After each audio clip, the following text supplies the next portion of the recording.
네, 다들 점심 맛있게 드셨나요? 네. 지난 시간 내용들 잠깐 복습하면서 오늘 이야기를 넘어가겠습니다. 마태복음 오늘 이제 다 대충 좀 빠르게 마무리 지으려고 합니다. 지난 시간 마태복음에서 마태복음을 전체적인 구조를 킹스베리라는 어떤 학자가 삼중 구조로 나눠서 설명하고 있다라고 말씀을 드렸습니다. PPT도 있지만 여러분들 프린트물에도 있습니다. 크게는 1장부터 28장까지의 마태복음을 세 부분으로 나눠 본다라면 중심이 되는 그 두 구절의 말씀이 4장 17절과 빨간색으로 되어 있는 그러니까 두 번째 문단의 이제 시작점이고요. 또 세 번째 문단의 또 시작점이 16장 21절인데 여기에 나타나는 어떤 그런 말을 통해서 실제로 그 문단 안에 예수님의 사역에 대한 부분을 또 요약해 볼 수 있다라고 했습니다. 첫 번째 문단은 1장부터 4장 16절까지 메시아 예수의 인격과 기원이라는 어떤 주제로 좀 볼 수가 있고요. 메시아 예수의 인격과 기원입니다. 여기 안에는 예수님의 어떤 시작의 그 족보, 또 예수님의 탄생, 예수님께서 세례를 받으셨고 또한 광야에서 시험을 받았던 그런 내용들을 이야기를 합니다. 그러므로 인해서 예수님이 누구신가, 또 왜 이 땅에 오셨는가를 그 구속사에 대한 이야기를 볼 수가 있지요. 그리고 4장 17절을 중심으로 이때부터 비로소 전파하여 이르시되, 즉 하나님 나라를 드디어 이제 이루어 가시는 그 일을 4장 17절에 말씀하심으로 인해서 우리가 두 번째 문단 4장 17절부터 16장 20절까지를 메시아 예수의 선포, 즉 하나님 나라를 이제 선포하시고 또 이제 가르치시고 하는 그런 내용들을 중심으로 사용할 수 있습니다. 예수님의 사역에 대해 하나님 나라를 선포하고 있다, 그런 내용으로 또 이해할 수 있고요. 세 번째 문단에서는 16장 21절을 근거로 16장 21절에 이때부터 고난을 받고 나타내셨다라는 말씀의 구절이 있습니다. 그러므로 이제 마지막 예수님의 세 번째 문단 내용은 뭐냐면 예수님께서 고난과 죽음과 부활을 이제는 담당하셨다.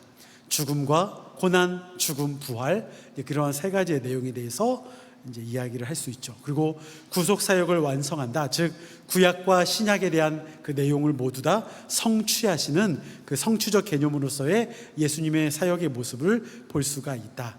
구약과 신약을 알 수 있습니다. 내용 정리입니다. 먼저 이제 아까 킹스베리 크게는 세 구조로 나눌 때 첫 번째 구조에 대해서 이야기를 한다라면 첫 번째 구조는 메시아 예수의 인격과 기원이라고 했죠. 그리고 예수의 탄생과 유년 시절, 족보와 탄생이 있고요. 세례 요한으로부터 뭘 받죠? 세례를 받습니다. 그리고 이 세례를 받는 것에 대해서 알고 보면 세례 요한이 오히려 내가 예수님 당신으로부터 세례를 받아야 하는데 어떻게 내가 세례를 줄 수 있습니까? 라고 했을 때 예수님께서 뭐라고 하셨냐면 모든 의를 이루어야 하기 때문이다. 여기서 모든 의라는 것은 예수님께서 이 땅에 육체의 몸으로 오셨고 또 신앙을 갖고 또한 우리 일반적인 우리가 신앙생활을 하면서 결국 살아가는 그 모든 그 여정 가운데 동일하게 예수님도 인간이 받아야 할 육체적인 죽음이든 고난이든 또 세례든 이런 것들을 다 동일하게 이어가야 한다. 그래서 모든 의라는 표현을 썼다라고 했습니다. 즉 사람으로부터 받아야 할 그 모든 것들을 예수님도 같이 담당하셨다. 그렇게 생각하시면 될 것 같습니다. 그리고 광야에서 시험을 받고 제자들을 또 부르는 내용이 4장에서 있습니다. 광야에서 40일 동안 굶주리시며 시험을, 마귀 사단의 시험을 받았다라는 것 알 수 있죠. 이어서 킹스베리의 두 번째 구조는 메시아 예수의 선포와 사역을 4장 17절부터 16장 20절까지 보게 됩니다. 구약을 성취하신 예수께서는 이제 본격적인 사역의 장을 열어 가십니다. 특히나 이 단원에서는 갈릴리 지역을 중심으로 하나님 나라가 선포되고 있고요, 증거됩니다. 4장 이후부터 예수께서 제자들에게 가르침을 전달하고 있는데 크게는 5가지를 전하고 있습니다. 여러분 앞에 PPT 한 번만 보시면 이게 조금 복잡합니다. 그래서 원래 여러분들에게 이건 소개를 안 하려고 했었는데 제가 지난 시간에 킹스베리라고 딸기 3중 구조 이야기했고, 또 하나 이야기했던 게 그냥 베이컨이에요. 다 먹을 거죠. 베이컨의 5중 구조입니다. 이 5중 구조인데 베이컨의 5중 구조의 특징은 뭐냐면, 잠시만요. 베이컨의 5중 구조는 가르침과 이야기, 행동이 서로 번갈아 가면서 있습니다. 예를 들면 우리가 마태복음 5장부터 7장까지는 산상수훈이라고 이야기를 하잖아요. 이 가르침 첫 번째예요. 예수님의 가르침 첫 번째. 그리고 가르침 두 번째는 10장에 가면은 제자들을 파송하는 데 있어서 어떻게 해라 라고 예수님이 가르쳐 주는 일이 있습니다. 그리고 가르침 세 번째는 마태복음 13장에 보면은 우리가 잘 아는 천국 비유, 이것에 대해서 이야기를 하고 있고요. 또 18장에 가면 가르침 네 번째가 제자들을 향한 가르침, 제자 공동체에 대해서 설명하는 것이 있습니다. 그리고 마지막 가르침은 24장과 25장에서 이제 최후의 심판과 종말처럼 말하는 장면이 있는데, 실제로는 끝 종말과 함께 예루살렘이 멸망할 것에 대한 심판도 함께 있습니다. 이게 교묘하게 섞여 있어요. 그래서 이걸 좀 우리가 많이 좀 어려워할 때가 있는데요. 네, 이거 아무튼 그렇습니다. 근데 가르침이 있고 이 가르침 사이사이가, 여러분 우리 보통 이빨 이렇게 하나 건너뛰어서 이렇게 빠진 것처럼 보여지는 것처럼 가르침 사이에도 이 다른 이야기가 있어요. 그러니까 아까 말했던 마태복음의 구조 중에 베이컨이라는 사람은 가르침 이야기, 가르침 이야기, 가르침 이야기, 가르침 이야기, 가르침 이야기를 계속해서 이야기 이렇게 풀어가고 있어요. 그래서 이 가르침 사이에 이야기가 들어가는 거죠. 가르침 사이에 이야기가 들어가고 가르침 사이에 이야기 들어가고. 좀 보입니까, 여러분? 네. 그러니까 이렇게 베이컨이라는 사람은 마태복음을 구조를 그렇게 짜임새 있게 해놨어요. 근데 이게 좀 복잡하다 보니까 제가 여러분들에게 지난 시간에 이걸 소개를 잘 안 했죠. 그냥 킹스베리의 3중 구조만 우리가 보자라고 했는데, 근데 베이컨 구조도 이렇게 있다라는 정도로만 여러분이 알아두시면 좀 더 보는 데 있어서 이게 생각이 날지는 잘 모르겠지만, 아무튼 이런 구조가 있다라는 것을 여러분 아시면 좀 더 도움이 될 수는 있습니다. 그러니까 이것을 기점으로 해서 근데 이제 그건 있어요. 뭐냐면 오늘 우리가 그러니까 이 두 번째 문단 킹스베리가 말했을 때, 킹스베리는 아까 4장 17절인가요? 부터 16장 20절까지 하잖아요. 다음 거. 그럼 16장이 약간 여기에 들어가니까 여기까지의 가르침이 몇 개 들어가냐면 하나, 두 개, 세 개가 들어가요. 그래서 제가 여기다가 그렇게 써놨습니다. 그러니까 크게는 이제 5가지의 가르침이 있는데, 그 중에 이제 두 번째 문단 가운데서는 3가지를 가르침을 여기 안에 들어가 있죠. 5장과 7장, 10장, 13장까지 3가지의 가르침이 두 번째 킹스베리 문단에 들어가 있고요. 킹스베리 마지막 이제 16장 21절부터 28장까지의 내용을 보면 16장부터 여기까지 가르침이 2개가 또 있죠. 그러니까 두 번째, 세 번째 문단에 가르침이 3개가 들어가 있고 2개가 들어가 있고, 약간 이제 그런 것들을 이야기하는 것을 제가 여기다 써놨습니다.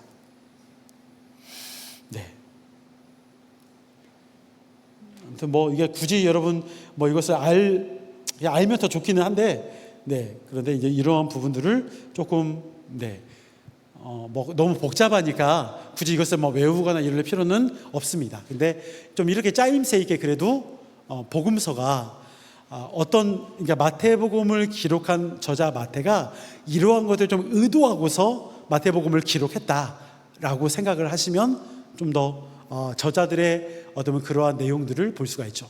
근데 이제 왜 이렇게 짰을까? 여러분, 마태복음은 일반적으로 대상이 누구라고 했죠? 유대인들입니다. 그러니까 유대인들 가운데는 그것을 마태가 이야기를 하려고 했던 것 같아요. 바로 예수님께서 이 땅에 오셨는데 그 예수님이 어떠한 가르침을 통해서 과거 또 구약 가운데 예언되었고 또 말씀하고자 하는 것을 예수님이 다 이루셨다, 성취하셨다. 그리고 기적과 이적을 통해서 바로 이 땅에 메시아로 오셨다라는 것을 말하려는 어떤 그런 의도를 갖고 기록했다. 그렇게 정도만 여러분이 기억하시면 될 것 같습니다. 그러니까 가르침은 말 그대로 교훈이고요. 이야기는 예수님께서 실제로 기적과 이적 또는 바리새인과 서기관들과 어떤 대화를 나누고 함께 어떤 스토리가 이어가는 것이라고 생각하면 될 것 같습니다. PPT 그 다음 거 한 번만 보여주실까요? 혹시 여러분들 보셨는지 모르겠어요. 저도 이게 그냥 한두 편만 봤는데 이게 유튜브에 올라와 있더라고요. 뭐냐면 드라마인데 이게 아마 미국에서 만든 건지 잘 모르겠지만 더 초슨해서 이제 선택받은 자, 부름받은 자라는 뜻으로 예수님의 어쩌면 그런 생애와 관련해서 복음서에 관련된 내용을 드라마로 만들었어요. 이게 아마 1부작에 몇 편, 2부작 몇 편, 5부작까지인가? 아마 그렇게 해서 몇 편씩 만들었는데 저도 뭐 다는 안 보고요. 한 2편 정도만 봤는데 살짝 그냥 조금 아쉬운 부분은 있어요. 왜냐하면 성경에 있는 모든 내용을 드라마로, 영화로 만들 때 실제로 그 고증이 잘 됐느냐 이런 것들을 보게 되면 조금 이제 아쉬운 부분이 있기는 하지만 그럼에도 재미나게 볼 수는 있습니다. 그래서 혹시나 여러분들이 시간이 되시면 이건 지금 아마 오병이어 기적을 이제 일으키고 또 이제 밀밭 사이에 지나가시는 또 제자들, 그러니까 이러한 내용들을 조금씩 이제 볼 수 있는데 아무튼 뭐 더 초진해서 시리즈별로 여러분 한번 보는 것도 아마 도움이 또 될 수 있지 않을까라는 생각을 하게 됩니다. 혹시 보신 분 계신가요? 아무도 안 계신가요? 네. 근데 조금 이제 아쉽다라고 싶은 것들은 뭐였냐면 이게 오병이어의 기적인데 일반적으로 오병이어 기적에 대해 여러분 다 사람들에게 음식을 넘겨주고 남은 게 몇 광줄이죠? 12광줄이 맞죠? 맞습니다. 근데 우리는 그렇게도 알고 있잖아요. 근데 재미나게 여기서는 아예 처음부터 12광줄이를 만들고 시작하더라고요. 네, 그러니까 그게 조금 약간 달랐던 것 같아요. 그러니까 우리는 다 나눠주고 남은 게 12광줄이다 했는데 여기서는 처음에 시작할 때 몇 광주리부터 시작하는지를 그냥 아예 12광주리를 만들고 난 다음에 이제 그것을 예수님께서 이제 축도하시고 기도하시고 이제 그것을 이제 제자들에게 나눠주라 하면서 보니까 제자들이 가져가는 그 광주리마다 이제 차고 넘치도록 계속 나오고 있는 모습을 볼 수가 있습니다. 근데 뭐 그러한 부분이 솔직히 뭐 드라마를 보고 함에 있어서 크게 뭐 많이 문제될 거나 그런 건 아니니까 보시는 거에 있어서 여러분들이 또 함께 보셔도 괜찮지 않을까 싶습니다. 그리고 나중에 사도행전을 하게 될 때 제가 또 한번 소개를 하고 싶은데 몇 년 전에 다큐 기행처럼 차인표 씨가 그 터키 튀르키예 지역을 다니면서 선교 지역을 이렇게 이제 다니면서 설명해주고 어떤 목사님과 함께 그런 내용이 있는 바울로부터라는 기획 어떤 다큐멘터리가 있습니다. 그것도 한번 볼 수 있으면 제가 한번 잠깐 보여드리고 싶습니다. 그러니까 실제로 그 바울이 1차, 2차, 3차 전도 여행 다니면서 어디를 갔는지 또 유적지와 함께 보여주는 그런 장면들이 있더라고요. 그래서 아마 그것도 제가 여러분들에게 잠깐만 10부작인데 다 볼 수는 없고 아마 1부작 정도 한번 보면서 여러분들이 찾아서 보시는 것도 괜찮지 않을까 싶습니다. 나중에 그것을 다시 소개를 하도록 하겠습니다. 자, 이제 본격적으로 그 아래 1페이지 가르침부터 제가 읽어보겠습니다. 5장부터 7장까지의 마태복음의 내용은 산상수훈이라 이야기를 하죠. 이 산상수훈에 대한 내용은 우리가 잘 아는 팔복이 있습니다. 빛과 소금, 또 원수사랑, 주기도문, 황금률, 조부문 등이 있는데요. 여러분, 빛과 소금에 대해서 우리는 늘 어떻게 이야기를 하냐면 우리가 빛과 소금이 되어야 한다, 뭔가를 그렇게 이야기를 하죠. 근데 실제로 산상수훈에서 예수님께서 빛과 소금이 우리에게, 믿는 자들, 제자들에게 너희가 그렇게 되어야 한다라고 말씀하지 않습니다. 뭐라고 말씀할까요? 네, 너희는 빛과 소금이다, 아예 단정지어서 결론적으로 이야기를 해요. 그러니까 너희는 빛과 소금이 되어야 한다, 뭔가 가능성이나 이렇게 말하는 것이 아니라 너희는 이미 벌써 빛과 소금이다, 아예 단정지어서 말씀하고 있습니다. 시제를 보면 그렇게 되어 있고요. 네, 그러한 부분들을 우리가 좀 함께 생각을 하면 우리가 빛과 소금으로 살아가는 것, 그것은 이미 예수 그리스도부터 받은 은혜를 통해서 이미 그렇게 우리가 살아가야 할 것을 말씀합니다. 그리고 여러분, 황금률이 뭔지 아시죠? 네, 황금률. PPT 한 번만 보여주실까요? 황금률. 황금률은 마태복음 7장 12절의 말씀으로 남에게 대접을 받고자 하는 너희도, 제가 말씀 좀 잘못 썼네요. 너희도 남을 대접하라. 이것이 율법이요 선지자니라 라고 이야기를 합니다. 근데 여러분, 이것은 서양의 어떤 그런 내용이지만 동양에서도 비슷한 말이 있죠. 제가 가져왔습니다. 뭐라고 되어 있습니까? 역지사지. 입장 바꿔 생각해봐. 네. 그러니까 뭐냐면 우리가 서로 상대방에 대해서 우리가 어떠한 상대방의 자세에서 그 마음을 또 함께 공유하는 것이 필요하다라는 것이겠죠. 그러니까 서양이나 동양이나 동서고금을 막론하고 서로 대접받는 것 자체를 싫어하는 사람은 없습니다. 그런데 대접을 받고 싶으면 먼저 어떻게 해라? 내가 대접을 해라. 이것을 황금률이라고 이야기를 해서 인류 보편적인 윤리에 대한 원칙을 이야기를 합니다. 그러니까 서로 균형 있게 그렇게 살아가기 위해서는 내가 누군가에게 대접을 먼저 하고 또 그러면 다른 누군가가 대접을 받았으니까 나에 대해서 대접을 하는, 그렇게 균형 잡힌 그러한 어떤 원리의 윤리를 지내야 한다라는 것을 말씀하는 부분이 있습니다. 그런 부분을 좀 보면서 밑에 보게 되면 산상설교는 기독론적 선언사라고 할 수 있습니다. 기독론적.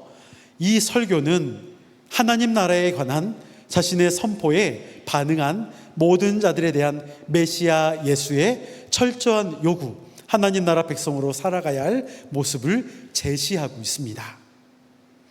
네, 우리가 5장부터 7장 산상수훈에 대해서는 그냥 간단하게 좀 이렇게 정리하고 넘어가겠습니다. 뒷장 2쪽으로 넘어가겠습니다.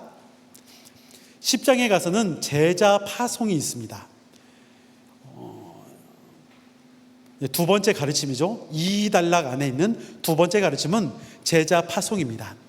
제자의 하나님 나라 선포 사역에 초점을 맞추고 있는데, 제자들 역시 8장과 9장에 제시된 예수의 능력 있는 하나님 나라 선포 사역을 이어받아 수행해야 했습니다. 그러나 제자가 예수를 본받게 되는 것은 그의 능력만이 아니라 거절과 고난까지도 함께 받아야만 했습니다. 그러니까 우리는 늘 십자가 영광만을 생각하기가 쉽잖아요. 그런데 십자가의 영광 전에 받아야 할 게 뭐다? 네, 십자가 면류관이죠. 가시 면류관을 먼저는 우리가 함께 담당해야 합니다. 그런데 늘 우리는 결과론적인 영광만을 원할 때가 있죠. 근데 예수님께서 말씀하시는 부분은 우리가 예수님을 통한 능력만이 아니라 오히려 세상으로부터 그리스도인이기 때문에 받을 수 있는 거절 또 고난도 함께 받아야 한다. 그게 십자가다라는 것을 우리에게 말해주고 있습니다. 세 번째 가르침은 13장에 등장하는 천국 비유입니다. 천국 비유. 여기에는 여러 가지 이제 천국을 설명하려는 원리의 그런 천국 비유에 대한 내용이 있죠. 씨 뿌리는 자, 이건 전에 했으니까요. 겨자씨, 누룩, 보화, 진주, 이런 어떤 내용이 13장에 함께 뭉쳐져 있습니다. 그래서 13장은 천국 비유장이라고 이야기를 하기도 합니다. 앞에서 5장부터 9장까지를 거쳐 예수님께서는 하나님 나라의 가르침과 또 능력 행함으로 보여주셨죠. 사람들에게 하나님 나라에 대해서 선포하시며 보여주셨는데 11장과 12장을 보면 유대인들의 반응은 예수님에 대해서 부정적이었습니다. 이제 예수님께서는 천국 비유를 통해 다양한 두 번 썼네요. 다양한 측면에서의 천국의 속성을 보여주십니다. 근데 여러분, 유대인들은 왜 예수님에 대해서 잘 받아들이려 하지 않았을까요? 물론 일반적인 유대인들은, 백성들은 받아들입니다. 하지만 바리새인들이나 서기관들, 제사장들은, 그러니까 귀족층들은 예수님에 대해서 받아주지를 않았습니다. 왜 그랬을까요? 첫 번째는 자신들이 존경을 받아야 하는데 예수님이 그것을 다 가져갔다 생각을 했습니다. 어떻게 보면 시기 질투죠. 그러니까 예수님께서 병자들과 가난한 자들과 여인들과 창기들과 죄인들과 함께 했거든요. 근데 율법 학자들이나 바리새인들은 철저하게 죄인들을 멀리 했습니다. 오히려 시장에서 문안받기를 좋아했고 사람들로부터 인사받는 체면치레를 중요시했습니다. 그러다 보니까 예수님은 상대적으로 오히려 병자들, 환우들, 또 연약한 지체들, 또 공동체에서 부정하다 싶어서 떨어져 지는 사람들, 그러니까 그러한 사람들과 함께, 죄인들과 함께하고 세리들과 함께하니까 오히려 그들의 입장에서는 예수님께서 어떻게 더 율법 학자들보다 더 율법을 잘 알고 계시고 더 그렇게 뛰어나신 분이 어떻게 그런 더 자신들을 품을 수 있을까? 그러니까 이러한 것들에 대해서 믿어지지를 않았던 거죠. 그러니까 예수님에 대한 그러한 어떤 그런 반응이 저절로 나타나면서 율법 학자들, 바리새인들, 서기관들, 제사장들을 점점 멀리하게 됩니다. 예수님이 점점 이제 인기를 독차지하게 되는 일들이 있게 되죠. 그러한 어떤 부분들을 좀 함께 생각해 볼 수가 있습니다. 두 번째, 기적을 행하시는 예수입니다. 8장과 9장 가운데는 병자들을 고치며 바다를 잠잠케 하시고 귀신을 쫓아냅니다. 그러니까 이러한 내용들을 통해서, 그러니까 5장부터 7장까지는 가르침이라고 했고 8장부터 9장까지는 예수님의 어떤 행동, 기적, 사역을 보여주고 있었는데 예수님께서는 가르침 이후 사역의 행동의 이야기에 있어서 어떤 그런 구조를 이야기를 하고 있죠.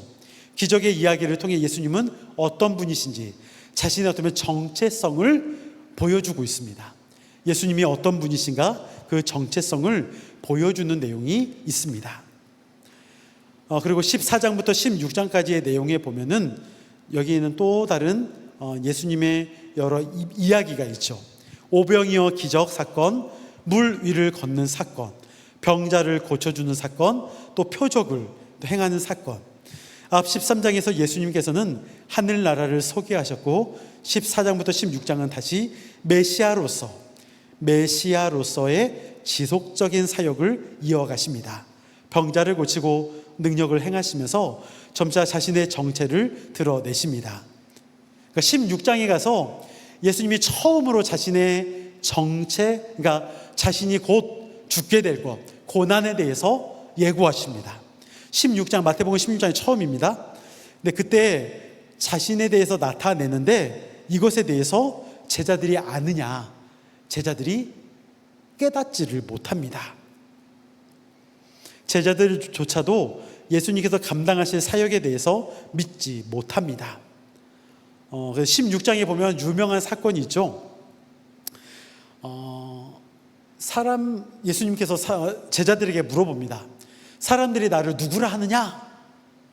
그때 이제 제자들 가운데 뭐 세례 요한이다, 뭐 엘리야다, 뭐 이렇게 이야기를 합니다라고 이제 이야기를 했는데, 그때 예수님께서 너희는 나를 누구라 하느냐?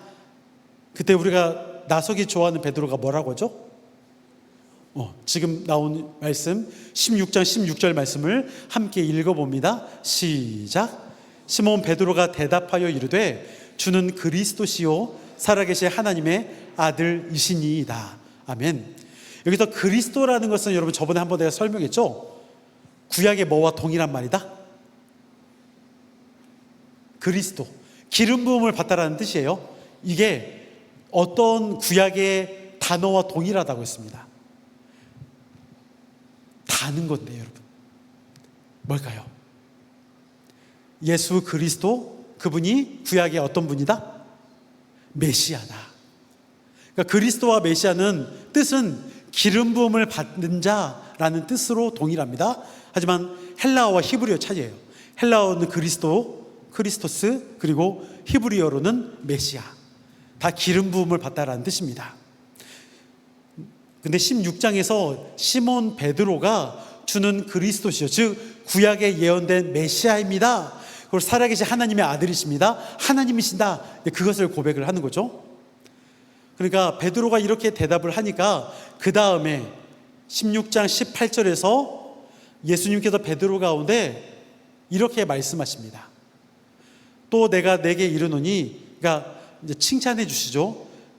그 17절 앞에 바요나 시몬아 너가 복이 있다 말씀하시며 칭찬하면서 18절에서 너는 베드로라 이야기합니다. 여러분, 원래 베드로의 이름은 뭐였을까요? 시몬입니다. 우리는 베드로 하니까 그냥 원래 베드로의 이름 베드로구나 그냥 이렇게 생각하는데, 원래 베드로의 이름은 베드로가 아니라 시몬입니다. 바요나 시몬. 그런데 그 시몬 가운데 아까 말했던 주는 그리스도시요 살아계신 하나님의 아들입니다 라고 하니까, 그러면서 예수님께서 바요나 시몬아 너가 복이 있도다, 이제 너의 이름을 내가 뭐라고 한다? 베드로라 하겠다라고 이야기를 합니다. 그러면서 이 반석 위에 내가 교회를 세우겠다. 근데 여러분, 여기서 우리는 그냥 베드로 하니까 그냥 이름 자체가 베드로다라고 쉽게 생각을 하는데, 여기서의 베드로라는 것은 원래 원어로 보게 되면 헬라어하고 그다음에 당시 이게 그리스 어쩌면 이름으로서 어떻게 비춰지는가를 봐야 합니다.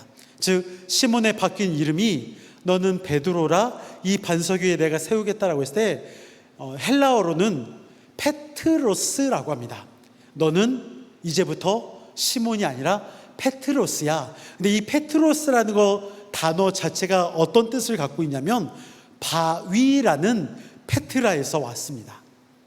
그러니까 예수님께서 시몬에게 이제부터 너는 베드로야, 페트로스야 라고 말하는 그 베드로라는 이름 자체가 어떤 뜻이라고요? 반석, 큰 바위라는 뜻을 갖고 있습니다. 그러니까 바위라는 뜻을 가진 시몬에게 이름을 주는 거죠. 그러니까 시몬에게 바위, 큰 바위, 반석이라는 이름의 뜻을 줍니다. 너는 이제부터 페트로스야, 베드로야 라고 말하는 것입니다. 그런데 이 뒤에 보면 얼마 안 있다가 베드로가 그러니까 예수님께서 자신의 어떤 고난, 죽음 이것을 이야기를 하세요. 근데 이야기를 했을 때 여러분 베드로가 어떻게 하는지 혹시 기억나십니까? 예수님께서 내가 곧 순환을 받고 죽음을 당할 거야 라고 이야기를 했을 때 베드로가 예수님에 대해서 어떤 행동을 합니다. 어떤 행동이 혹시 기억나십니까? 뭐라고 기록했냐면 항변했다라고 기록합니다. 이 항변했다는 말이 여러분 어떤 말이냐면 멱살을 잡고 끌어내려오는 거예요. 누가 지금 그렇게 하고 있냐면 베드로가 예수님에 대해서 목덜미를 잡고 막 흔들면서 항변하듯이 이야기합니다. 아니 내가 지금 당신을 몇 년 동안 따라다녔는데 나에게 지금 당신이 죽는다고?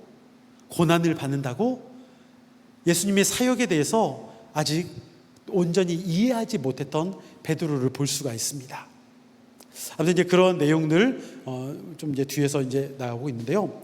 아까 우리 베드로가 고백했던 내용 가운데 주는 그리스도시요 살아계신 하나님의 아들입니다라고 말했는데, 이게 우리 개신교와 천주교의 차이가 있어요. 여러분, 기독교라고 하면 기독교는 개신교하고 천주교하고를 다 합친 것을 기독교라고 합니다. 근데 개신교는 말 그대로 이제 프로테스탄트라고 해서 우리가 알고 있는 루터가 종교 개혁을 일으키면서 이제 천주교 가운데 나왔죠. 그래서 그것을 프로테스탄트 개신교라는 이름을 쓰고요. 천주교는 말 그대로 그냥 원래부터 그들이 가져왔던 쓰던 그냥 성당 천주교로 그냥 쭉 흘러왔습니다. 그래서 제가 말씀드리는 건 뭐냐면, 개신교와 천주교의 차이점 가운데 하나는 어떤 미사도 있고요, 또 사람을 신뢰하고 의지하는 데 있어서 이것이 자칫 사람에 대한, 그러니까 신부에 대한 아예 우상화시키려는 부분이 있을 수가 있어요. 이것은 참 조심스러운 부분입니다. 왜냐하면 여러분, 고해성사 아시죠? 고해성사가 뭐죠? 네. 그러니까 어디 골방 같은 데서 이렇게 들어가가지고 신부님한테 그 나름 이제 천주교 성도가 신부님 제가 어떤 잘못을 했습니다, 막 이렇게 고백했을 때 이제 그 뭐랄까 신부님이 죄를 용서해주는 일을 고해성사와 관련해서 이야기를 합니다. 근데 여러분, 실제로 죄를 용서해 주시는 것은 누구만이 가능할까요? 하나님만이 가능해요. 인간이 죄를 용서할 수는 없습니다. 물론 이제 우리가 내가 잘못했어 그러면은 알았어, 그냥 뭐 이렇게 우리가 구두로 그냥 이렇게 이야기하는 것일 뿐이지 실제로 죄가 용서함을 받는 것은 아니거든요. 그런데 천주교에서는 고해성사를 통해서 죄 용서가 가능하다고 했어요. 그러니까 그만큼 신부님들의 파워, 그 죄를 용서할 수 있는 권한 능력이 엄청나요. 이것을 어느 권한까지 세우냐면 천주교 여러분 수장이라고 불릴 수 있는 교황이죠. 교황권은 하나님의 말씀과 거의 동등합니다. 교황이 한번 내뱉은 말에 대해서는 고칠 수가 없습니다. 그래서 교황의 권위는 거의 성경의 권위와 맞먹습니다. 그런데 교황의 권위를 그렇게 쑥 높여놓은 이유가 있어요. 그게 왜냐하면 아까 말했던 베드로의 신앙 고백, 주는 그리스도시요 살아계신 하나님의 아들입니다라고 말했던 그 베드로의, 우리는 개신교에서는 그 고백 가운데 교회가 세워진다라고 우리는 그렇게 믿고 그렇게 알아왔죠. 그런데 천주교에서는 그 베드로 가운데 교회를 세웠다. 누가? 베드로가. 그러니까 베드로라는 사람이, 제자가, 사도가 교회를 당시에 세웠다라는 어떤 권위를 줘요. 그래서 베드로 가운데 교회를 세운 어쩌면 큰 열쇠를 주었다, 천국 열쇠를 주었다라고 성경에서 이야기하는 것처럼 그렇게 이야기함으로 인해서 천주교의 첫 번째 교황이 누굴까요? 베드로예요. 그래서 베드로의 권위를 거기까지 올려놨어요. 근데 여러분, 실제로 베드로도 그냥 하나의 죄를 지은 인간일 뿐이에요. 여러분, 제가 목회자지만 목사라고 해서 제가 똥 쌀 때 파란 똥 싸고 칼라 똥 싸고 그럽니까? 그러지 않잖아요. 그렇죠? 목회자 똑같아요. 죄 짓는 거 똑같고요. 물론 저 어렸을 때는 저는 시골교회에서 시골교회에서 정말 어렸을 때니까 시골교회 목사님들을 얼마나 더 권위적으로 생각했겠어요. 그러니까 그 권위를 생각해서 정말 그 목사님의 그림자도 안 밟으려고 했던 것 같아요. 근데 여러분, 그런 거 아무 상관이 없어요. 그렇죠? 똑같은 목회자도 똑같은 인간입니다. 죄를 지을 수 있습니다. 그런데 똑같은 인간이 죄에 대한 용서를 구할 수 있고 그 용서를 할 수 있다라는 거 생각하는 그러한 것이 있을 수 없는 거예요. 베드로도 사도일 뿐이고 제자일 뿐이지 그가 교황이 되어서 어떠한 권한과 또 권력으로서의 그 역할을 더 위대하게 할 수는 없어요. 근데 천주교에서는 그것을 그대로 베드로를 교회의 수장으로 세우고 또한 그가 하는 말을 성경의 말씀과 권위를 동등하게 둠으로 인해 절대 교황의 말을 수정하거나 과감할 수 없도록 그렇게 했습니다. 여러분, 이건 말이 안 되는 거죠. 그래서 그러한 부분들을 우리가 좀 함께 생각할 때 천주교에서 분명히 개신교와 차이점을 둔다고 한다라면 그러한 부분에서 우리가 차이점이 있다라는 것을 우리가 좀 기억하면 좋겠습니다. 네, 또 갈 길이 먼데 후딱 넘어가겠습니다. 세 번째, 의심, 갈등과 다툼입니다. 11장과 12장에 보면 11장에 세례 요한 이야기가 있죠. 근데 요한조차도 지금 감옥에 갇혀 있는 상황입니다. 근데 요한도 조금의 의심은 있었어요. 왜냐하면 예수님께서 정말 기다리던 메시아라고 한다면 큰 변혁과 어떤 그러한 것들을 이루실 것을, 해방과 그런 것을 이루실 것을 기대했는데 예수님의 모습은 그러한 모습이 아니었죠. 오히려 병자들을 고치고 죄인들과 함께하는 모습들. 그래서 세례 요한이 자신의 제자들을 보내서 우리가 기다릴 이가 당신입니까? 라고 물어보도록 했습니다. 그때 예수님께서 이사야 말씀을 들면서 이사야 가운데 예언된 그 말씀을 잘 봐라. 그것을 내가 지금 이루고 있다. 이야기함으로 인해서 실제로 예수님께서 구약에서 예언되었고 기다리고 있는 메시아다라는 것을 인정하고 있습니다. 그러한 내용들, 또 12장에서는 안식일과 관련된 어떤 논쟁들이 있습니다. 또 귀신 들렸다라고 말하는 논쟁에도 또 있습니다.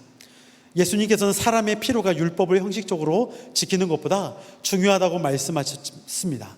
다윗의 예를 들며 제사장들이 먹어야 할 진설병을 다윗과 병사들이 먹었지만 이로 인한 심판은 없었습니다.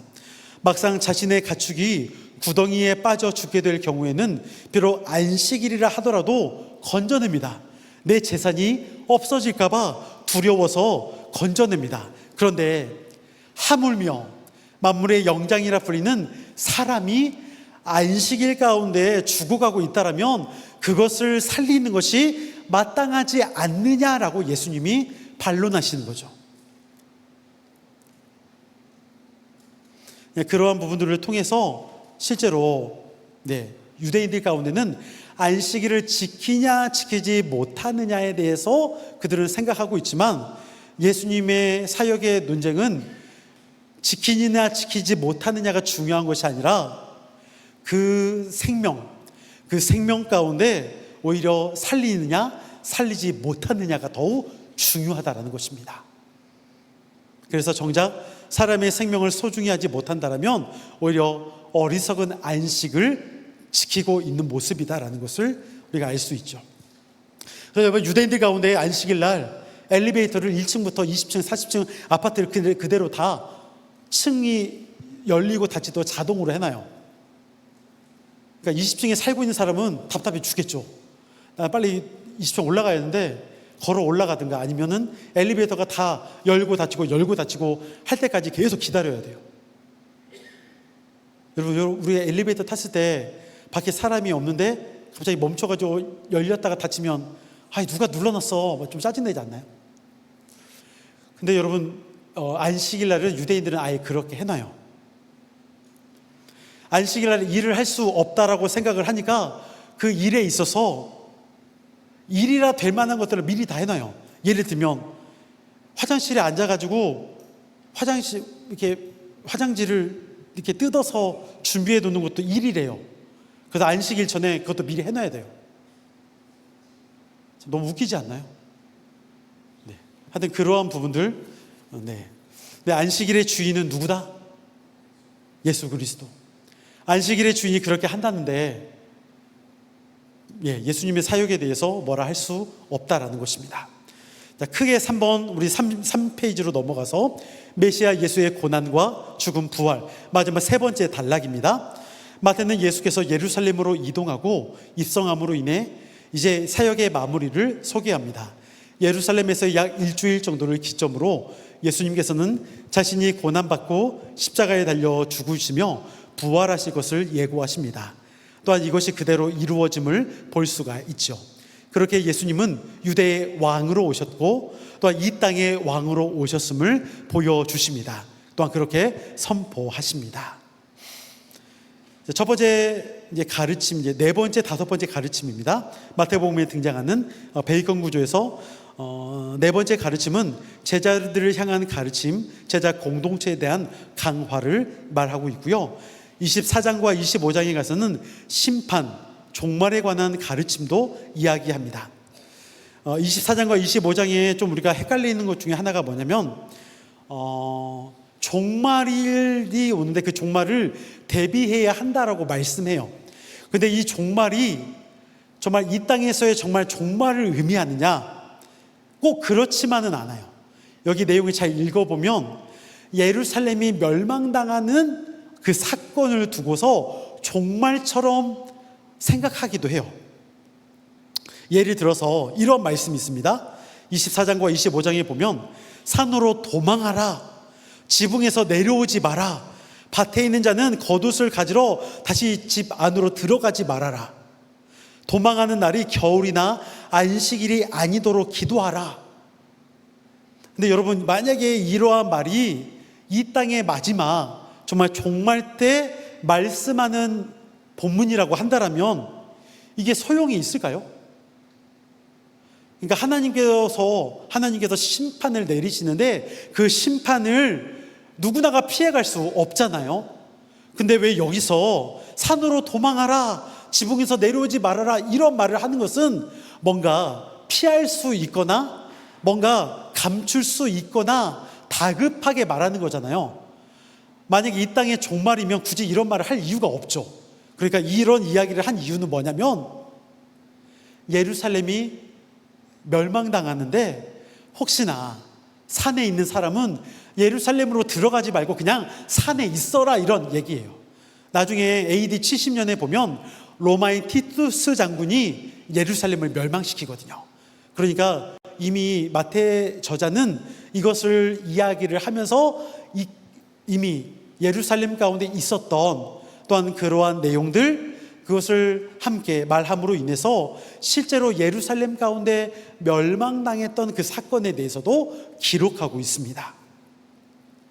하지만 또 그 가운데는 진짜 이 땅의 종말과 관련된 내용도 있습니다. 그게 바로 열처녀 비유, 달란트 비유와 같은 것, 바로 그러한 비유를 통해서 이 땅의 종말이 정말 있다라는 것도 경고하십니다. 두 번째 논쟁입니다. 예수의 사역과 논쟁, 변화산 사건이고요. 19장부터 23장까지는 예수의 사역과 논쟁에 대해서 본격적으로 바리새인들, 서기관들, 제사장들과의 논쟁이 시작됩니다. 결국 이 논쟁을 통해서 예수님께서 그들로부터 이제 죽임을 당할 것을 아예 대놓고 말하는 그 장면도 볼 수가 있습니다. 세 번째, 예수의 죽음과 부활. 26장부터 28장까지는 예수님의 십자가의 죽으심과 부활에 대해서 이야기를 하고 있습니다. 그러면서 28장 맨 마지막에 보면 여러분, 마태복음의 시작과 끝에서 무엇을 말하고 있는지 우리 마태복음 1장 23절 그리고 마태복음 맨 마지막 28장 20절 말씀을 우리가 함께 보면 이렇습니다. 마태복음 1장 23절은 1장에 처음 시작할 때 그때쯤이죠. 시작이라기보다는 1장에서는 마지막 부분이고요. 1장 내에서는 이렇게 말합니다. 보라, 처녀가 잉태하여 아들을 낳을 것이요 그의 이름은 임마누엘이라 하리라 하셨으니 이를 번역한 즉 임마누엘의 뜻이 뭡니까? 하나님이 우리와 함께 하신다. 근데 마지막 마태복음 28장 20절 가운데서도 뭐라고 하냐면 내가 너희에게 분부한 모든 것을 가르쳐 지키게 하라. 볼지어다 내가 세상 끝날까지 뭐 한다? 너희와 항상 함께 있겠다. 즉 1장이나 마지막 28장이나 동일하게 마태 저자가 말하는 바 하나님께서 우리와 함께 하신다. 임마누엘의 신앙을 이야기하고 있습니다. 네, 그러므로 인해서 마태복음이 바로 처음과 끝이 하나님이 우리와 함께 하신다. 왜냐하면 구약에 예언된 메시아 그 하나님께서 신약에도 동일하게 우리에게 나타나셨고 우리에게 말씀하시는 것으로 끝맺음을 하고 있다는 것이죠. 네, 혹시 지금 딱 3시입니다. 여러분 질문사항 있을까요? 네, 질문하면 역적이 될 것 같습니다. 네, 아무튼 네, 제가 기도하겠습니다.